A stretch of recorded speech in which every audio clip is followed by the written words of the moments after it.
Y 90% of the Indian option trader loses money. मेरा Instagram का DM हमेशा full रहता है विद द क्वेरीज कि we have done a lot of losses in option, specially option buying, and क्या करें sir, how can we recover. I think आज के वीडियो में आपको मैं ये बताने वाला हूँ कि कौन से ऐसे मेन रीजन है जो शायद आप अवॉइड कर सकते हो और शायद आप प्रॉफिटेबल बन सकते हो। तो देखते रहिए आज का वीडियो। पहला reason, lack of proper education and knowledge. देखिए ऑप्शन जो है वो डेरिवेटिव इंस्ट्रूमेंट है। डेरिवेटिव का मतलब क्या होता है, it derives it's value from underline. Underline क्या हो सकती है, निफ्टी, बैंक निफ्टी मतलब इंडाइसिस, डीएलएफ, रिलायंस मतलब कि स्टॉक्स, कमोडिटी, गोल्ड, सिल्वर, सब इंस्ट्रूमेंट्स के अंडरलाइन के ऊपर से जो डिराइव वैल्यू होती है that is round about option. अब ऑप्शन जो है वो मैथमेटिकल इक्वेशन के हिसाब से आप उसको समझा सकते हो, क्योंकि ऑप्शन की वैल्यू दो होती है। मतलब बाय एंड लार्ज अगर आप ऑप्शन को डिवाइड करो तो एक होता है इंट्रिंसिक वैल्यू और दूसरा होता है एक्सट्रिंसिक वैल्यू, या फिर आप उसको टाइम वैल्यू भी बोल सकते हो। अब इंट्रिंसिक वैल्यू ऑप्शन की तभी होती है जब ऑप्शन इन द मनी होता है। तो अगर आप मनीनेस ऑफ ऑप्शन समझोगे तो मेरे हिसाब से आपको ये चीज़ सिंपल हो जाएगी। तो इन द मनी जो ऑप्शन होता है उसकी कुछ वैल्यू होती है, और वो वैल्यू कितनी होती है उसका भी एक फॉर्मूला है। तो मान लीजिए अगर 1000 रुपये की अंडरलाइन चल रही है और अगर आप 900 रुपये का ऑप्शन खरीदते हो तो 900 माइनस 1000 मतलब 100 रुपये इसकी फेयर वैल्यू तो बननी चाहिए, बिकॉज ये इन द मनी है। 900 रुपये चल रहा है, 1000 रुपये अंडरलाइन चल रहा है, तो इसकी 100 रुपये तो वैल्यू बननी चाहिए। अब इसके ऊपर जो सारा माल मसाला है वो क्या होता है, वो होता है एक्सट्रिंसिक वैल्यू। एक्सट्रिंसिक वैल्यू में time value plus volatility premium, ये दोनों चीज़ आ जाती है।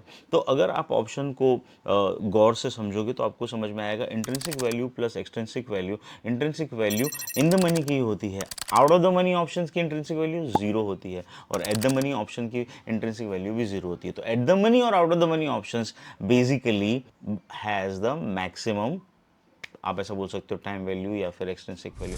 अब इसको आप डिटरमाइन कैसे करोगे, तो मेरे ख्याल से ऑप्शंस के फॉर्मूला को अगर आप डीप स्टडी करोगे और अगर आप समझने की कोशिश करोगे, जो कि वो इतना ज़रूरी नहीं है, तो आपको ये समझ में आएगा कि मोर और लेस सारी चीज़ें जो ऑप्शन को प्राइस करने के लिए यूज़ होती है वो कांस्टेंट है सबके लिए। जो एक ही चीज़ अलग है वो है वॉलेटिलिटी, और वॉलेटिलिटी भी मतलब future expectations of the volatility. तो अगर मुझे लगता है मार्केट में वॉलेटिलिटी बढ़ेगी तो मैं ऑप्शन बाय करूंगा, क्योंकि जब आप ऑप्शन बाय करते हो तो आप टेक्निकली वॉलेटिलिटी भी बाय करते हो, बिकॉज आप वेगा, वेगा मतलब volatility, V for vega, V for volatility आप बाय कर रहे हो, योर लॉन्ग वेगा स्ट्रैटेजीज आप ऐसा बोलोगे। लेकिन आपको ये समझेगा कैसे कि आपको कौन सा ऑप्शन खरीदना चाहिए। मेरे हिसाब से this is where a lot of other things come into the picture, but अगर पहला प्राइमरी रीजन लॉस का देखा जाए ऑप्शन ट्रेडर का, तो मुझे लगता है लैक ऑफ एजुकेशन। और जब लैक ऑफ एजुकेशन की बात करते हैं तो आपको along with the moneyness of option आपको ग्रीक्स भी समझना चाहिए। मेरे अगर पुराने वीडियो में जाओगे तो मैंने बहुत अच्छे से ग्रीक्स ऑफ ऑप्शंस को एक्सप्लेन किया है, मनीनेस को भी एक्सप्लेन किया है। अब इसका एक सिंपल सा सोल्यूशन है, जब भी आप ऑप्शन बाय करो तब आपको दो चीज़ पे ध्यान देना है, आप इन द मनी ले रहे हो, आउट ऑफ द मनी ले रहे हो, और अगर आप out of the money option ले रहे हो तो कितना टाइम टू एक्सपायरी है। बिकॉज एक्सपायरी के दिन अगर वो ऑप्शन इन द मनी है तो ही उसकी कुछ वैल्यू बचेगी। तो इट्स अ वेरी सिंपल, जब आप ऑप्शन खरीदो तो आपको मनीनेस ऑफ द ऑप्शन चेक करनी है, और आपको एक्सपायरी के नज़दीक में at least out of the money options को अवॉइड करना चाहिए। दूसरा रीज़न अगर मुझे पूछो ऑप्शंस में लॉस करने का, तो मेरे हिसाब से emotional trading and lack of discipline होगा। देखिए ऑप्शंस जो है वो बहुत ज़्यादा वॉलेटाइल होते हैं, क्योंकि वो डेरिवेटिव है, और उसमें भी आप ऐसा समझिए अगर अंडरलाइंग 1% मूव होती है तो ऑप्शंस 30-40% भी मूव हो सकता है। इनफैक्ट इन सम केसेस अगर option out of the money है तो और फास्टर मूव हो सकता है। इसको आप कैसे जज करोगे? So D four delta, D four direction. तो अगर ऑप्शन का डेल्टा आपको पता है तो आप ऐसा समझ सकते हो, आप ये मोरलेस समझ सकते हो कि ऑप्शन कितना मूव करेगा। तो मान लीजिए अगर ऑप्शन का डेल्टा 0.7 है तो इसका मतलब अगर अंडरलाइन 10 पॉइंट से बढ़ेगी तो इसका जो प्रीमियम है वो 7 रुपये से बढ़ेगा, बेसिकली 10 मल्टीप्लाई बाय 0.7। अब delta is also known as the probability of option expiring in the money on the day of expiry. तो अगर आप 70 का डेल्टा ले रहे हो, मतलब 0.7 का डेल्टा ले रहे हो, तो it has a 70% chances of expiring in the money. अब ये सुनने में थोड़ा कॉम्प्लिकेटेड लगता है, बट मेरे हिसाब से एज एन ऑप्शन ट्रेडर आपको वो वाले ऑप्शन खरीदने चाहिए जहाँ पे टाइम हो और जिसका डेल्टा हाई हो। तो जैसे जैसे, तो delta basically eight the money का 0.5 होता है, आउट ऑफ द मनी का टूवर्ड्स 0 जाता है, घटता जाता है, और इन द मनी का टूवर्ड्स 1 जाता है। तो अगर ऑप्शंस का डेल्टा 1 है तो it is as good shows that underlying, ठीक है।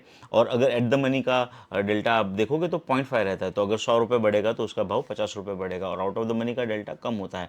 तो जब आप हायर डेल्टा ऑप्शन बाय करते हो, आपके प्रोबेबिलिटी ऑफ प्रॉफिट बढ़ जाते हैं। तो मेरे हिसाब से इमोशनल ट्रेडिंग करते हो आप, ग्रीक्स नहीं समझते हो, that is the one thing.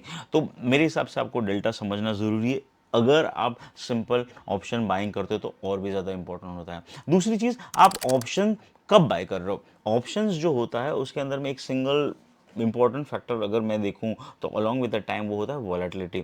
तो अगर वॉलेटिलिटी ज़्यादा है तो ऑप्शन महंगे, अगर वॉलेटिलिटी सस्ती है तो ऑप्शन सस्ते। अभी आपको पता कैसे चलेगा वॉलेटिलिटी सस्ती है या वॉलेटिलिटी महंगी है? मुझे कमेंट्स में बताइए, let me know in the comment, would you like to understand कि हाउ डू यू जज कि आईवीज ज़्यादा है कि कम है। बट अभी के लिए मैं आपको बताता हूँ, जब इवेंट्स आते हैं तब जनरली ऑप्शंस के भाव बढ़ जाते हैं, क्योंकि वॉलेटिलिटी बढ़ जाती है, क्योंकि अनसर्टनिटी बढ़ जाती है।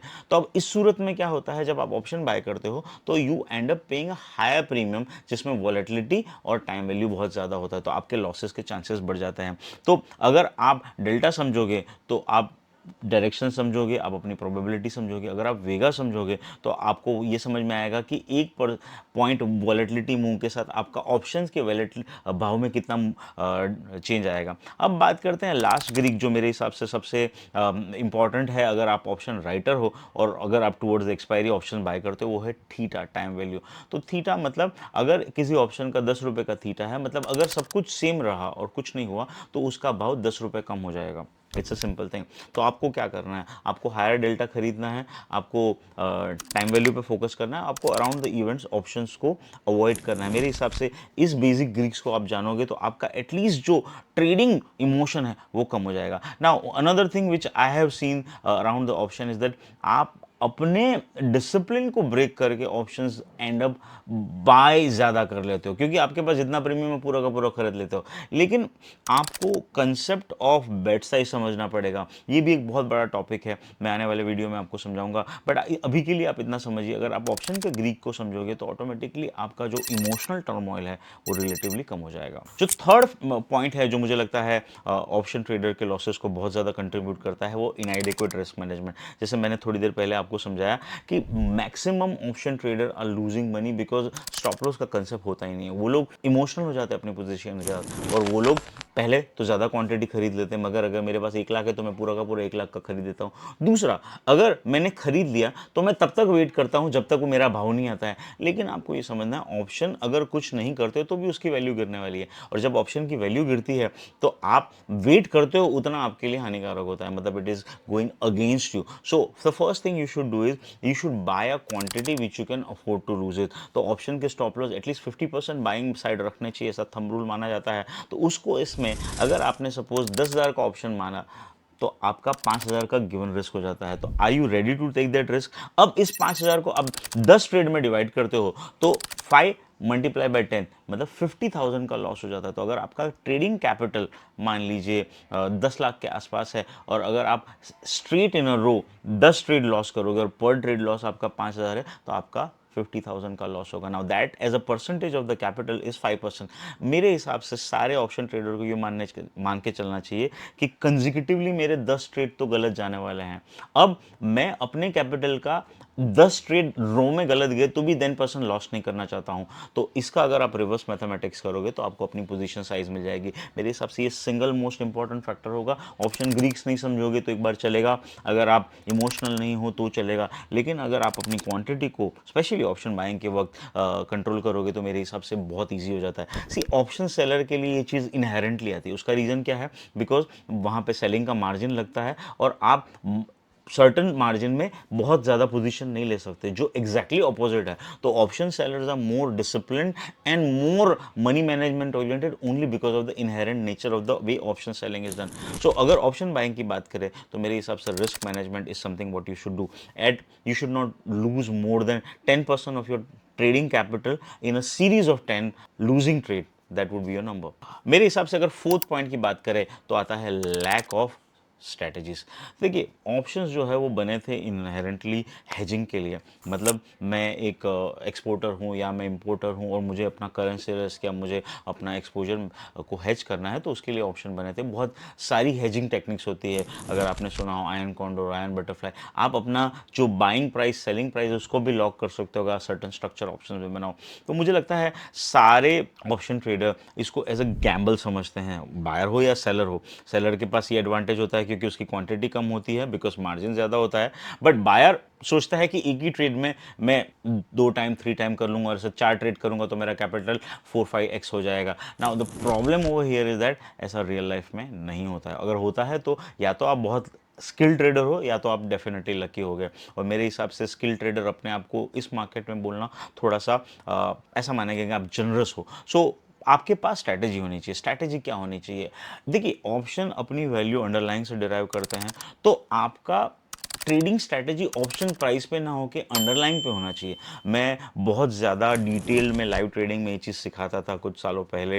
इनफैक्ट मेरे काफ़ी सारे कोर्सेज जहाँ पे मैं ही समझाता था कि कौन सी ऐसी अंडरलाइन के ऊपर आप ट्रेडिंग टेक्निक इम्प्लीमेंट करोगे जिसकी वजह से आप ऑप्शन की डायरेक्शन हेज कर पाओगे। अगर मैं सिंपल बताऊं, और अगर आप इंट्राडे ऑप्शन ट्रेडर हो, तो 3 मिनट के चार्ट के ऊपर जब आप वीवेब प्लॉट करते हो और अगर मार्केट वीवेब के नीचे है तो अंडरलाइन वीक है और विवेक के ऊपर है तो अंडरलाइंग बेटर है। अब इसी को थोड़ा कंसेप्ट को मैं थोड़ा सा एक्सटेंड करूं, तो अगर जब आप इंट्राडे का वीवेब प्लॉट करते हो, वीवेब is volume weighted average price, अगर आप इसको एंकर वीवेब कर दो और इंपॉर्टेंट स्विंग लो से पकड़ो तो वो आपको उस मूव का एवरेज देता है। और उसमें भी अगर आप रोलिंग वीवेब पकड़ लो, मैं जनरली एक वीक का रोलिंग वीवेब प्लॉट करता हूँ इन ऑर्डर टू अंडरस्टैंड कि लार्जली मार्केट कहाँ जाता है, और अगर मार्केट उसके नीचे चलता है तो मैं कॉल अवॉइड करता हूँ जनरली, और अगर मार्केट उसके ऊपर रहता है तो मैं पुट अवॉइड करता हूँ। नाउ जब ऑप्शंस की बात आती है तो आपको ये भी समझना है, trend following on underlying in options is definitely something which is sounds very interesting, लेकिन वो मेरे हिसाब से बहुत प्रॉफिटेबल स्ट्रैटेजी नहीं है। Options are more of a mean reverting assets. तो आपका हमेशा ट्रेडिंग स्ट्रैटेजी ऐसी होनी चाहिए जिसमें आप कम रिस्क पे फटाफट रिवॉर्ड कमाओ। तो फॉर एन एग्जांपल निफ्टी है, अगर 24,000 का भाव चल रहा है तो 240 पॉइंट इज 1%, तो आप एटलीस्ट 0.5% के रिस्क के साथ अगर ऑपरेट करते हो which is about 120 odd point, तो 120 का पॉइंट का अगर आपका रिस्क है तो उस सूरत में आपका स्टॉप लॉस क्या बनेगा। और अगर 120 पॉइंट का आप रिस्क ले रहे हो तो उसके सामने एटलीस्ट आप 300-400 पॉइंट कमाने की कोशिश करोगे। मेरे हिसाब से market on a trending move इस तरह का मूव देता है एटलीस्ट 1 से 2 दिन में। ऑप्शन को जनरली 2 दिन से ज़्यादा भी यूज़ नहीं करना चाहिए, ट्रेड नहीं करना चाहिए। तो मैं ये कहूँगा कि you should have a very defined strategy on underlying, use a intraday moving averages, anchor वीवेब, super trend on a 5 minute chart work super. 10 two super trend use करने का, 10 is a period and 2 is the आपका जो look back period है वो देखना है आपको। But given the kind of a market that are, मेरे हिसाब से स्कैल्पिंग और swing trading in option is much much much much better. So that is strategy which I would strategy. जो फिफ्थ पॉइंट है जो मेरे हिसाब से ऑप्शन ट्रेडर के लॉसेस को बहुत ज़्यादा कंट्रीब्यूट करता है वो है कि वो डेटा को इग्नोर करते हैं। देखिए underlying Nifty, bank Nifty, mid cap हो या फिर निफ्टी हो, बाय एंड लार्ज आप ऐसा समझ के चलिए कि इसमें जो ऑप्शन राइटर है वो दोनों साइड राइट कर रहा है। और जब मैं ऐसा मानता हूँ राइटर राइट करता है इसकी वजह से ओपन इंटरेस्ट बिल्ड होता है, that is what I would say. क्यों? क्योंकि राइटर ज़्यादा रिस्क लेता है, जबकि एक बाय के सामने हमेशा एक सेल होता है। तो इसका मतलब अगर ओपन इंटरेस्ट बढ़ रहा है तो बायर भी है सेलर भी है, बट मैंने हमेशा इस ओपन इंटरेस्ट को कंट्रीब्यूट टुवर्ड्स सेलर किया है। उसका रीज़न क्या है? ऑप्शन राइटर वेल इन्फॉर्म्ड होता है, वेल डिसिप्लिन होता है और उसका मनी मैनेजमेंट आपसे बेटर होता है। तो अगर किसी स्ट्राइक के ऊपर हाईएस्ट ओपन इंटरेस्ट है तो मैं उसको बोलता हूँ वहाँ पे राइटर है। So for an example market 24,000 चल रहा है और अगर आपने 25,000 का कॉल ऑप्शन या 24,200 का कॉल ऑप्शन देखते हो और उसमें सपोज 1 करोड़ शेयर है, तो आप ऐसा मान के चलिए कि अगर आप 24,200 के वहाँ जाओगे तो वहाँ पे वापस प्रेशर आएगा, that will act as a resistance. Same way अगर 23,800 का पुट ऑप्शन में 1 करोड़ है तो आप मान चलिए 23,800 24,200 ये रेंज, इसमें 1-1 करोड़ राइटर है, मार्केट इसके बीच में रहेगा। जब तक ये ब्रीच नहीं होते तब तक डायरेक्शनल मूव नहीं आएगा। अब जब ये ब्रीच होते हैं तो आपको डेटा देखना है। ऑप्शंस के डेटा के ऊपर मैंने बहुत अच्छा, बहुत ही तोड़ू वीडियो बनाया है, आपको ऑलरेडी मिल जाएगा, मेरे कमेंट्स में मैं लिंक डाल दूंगा। बट आप उसको देखेंगे, data analysis. Data analysis is one major factor जो शायद एक रिटेल ऑप्शन ट्रेडर मिस करता है। आपको ओपन इंटरेस्ट पे ध्यान देना है और ये तो स्टॉक्स में और ब्रिलियंटली चलता है, स्पेशली जब शॉर्ट कवरिंग आती है। फॉर एन एग्जाम्पल अभी थोड़े दिन पहले डीवीज लैब का बहुत अच्छे नंबर्स के साथ में रिजल्ट आया था। उसके बाद में डीवी स्लैब 5300 वाला 6300 हो गया, 1000 पॉइंट की रैली आई थी।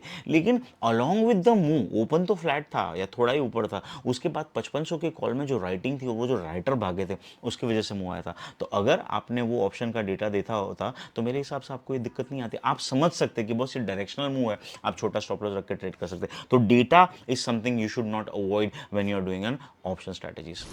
लास्ट बट द लीस्ट मेरे हिसाब से अंडरस्टैंडिंग द ट्रांजैक्शन कॉस्ट, मेरे हिसाब से इसको बहुत ज़्यादा अंडर एस्टिमेट किया जाता है। देखिए ऑप्शन बायर सोचता है यार मैं 20 रुपये पर लॉट ब्रोकरेज दे रहा हूँ, प्लस एसटीडी, प्लस आपके दूसरे टर्नओवर चार्जेस वगैरह।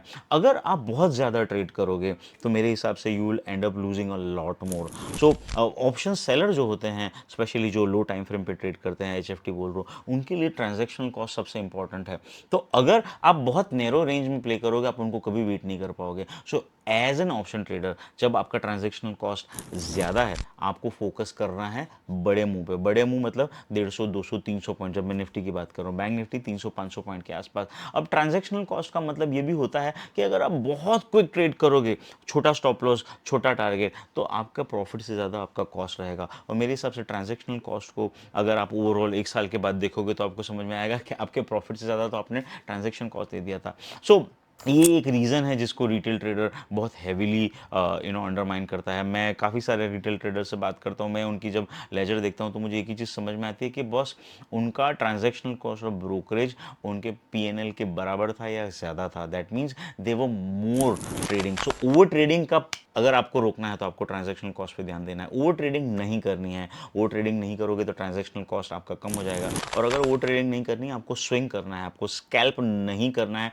स्पेशली तब जब रेंज बाउंड मार्केट, अगर आप स्कैल्प भी करते हो तब आपको रेंज बाउंड मार्केट में स्विंग्स पकड़ने, 30, 40, 50 पॉइंट के स्विंग पकड़ने, जिसमें अगर आप 0.6 डेल्टा भी बाय करते हो तो आपको 20-30 रुपए का मूव पकड़ सकते हो। लेकिन वो बहुत स्किल जॉब है। मेरे हिसाब से over trading is a one more primary reason जिसकी वजह से लॉसेस होता है। स्पेशली जब आप प्रॉफिट में आपको लगता है मैं आज जीत लूंगा, और जब आप लॉस में आप सोचते हो एटलीस्ट मैं आज रिकवर कर लूँ।